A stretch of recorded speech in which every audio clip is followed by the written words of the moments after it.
আসসালামু আলাইকুম রহমতুল্লাহি বারাকাতুহু। গাগরা নৈহাটির শেষ প্রান্ত চমকপুর কবরস্থান এবং পুকুরের পাশে একটা রাস্তা।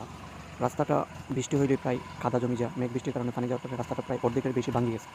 তো এটার মধ্যে এখন যারা বৈশাখী ধান তুলের বা নেট বেহাল একটা অবস্থা। আপনারা দেখতে পারেন যে গাড়িটা এই গাড়িটা কিন্তু খুব রিস্ক লইয়া খুব রিস্ক বলতে খুবই রিস্ক। চাক্কা যদি একটু স্লিপ করে এখন মানুষের 2 কানি 3 কানি জাতের ধান সবগুলাই স্লিপ পড়ে যাবে। এই রাস্তাটার প্রায় 4-5 বছর ধরে দেখে বেহাল অবস্থা। কেউ একটা কাজ কাম করে না এবং কি পুকুর যারা চাষ করে তারা পুকুরে সারও ফোনত বাঁধে না বাঁধার কারণে মাছে খাইতে খাইতে রাস্তাটা প্রায় অর্ধেক খাই নিয়েছে। এর মাঝে গাড়ি যাওয়ার কারণে বা বৃষ্টিপাত হওয়ার কারণে রাস্তা দিন দিন আস্তে আস্তে ভাঙার কারণে গাড়ি যাওয়াটা এখন খুবই রিস্ক হয়ে গেছে।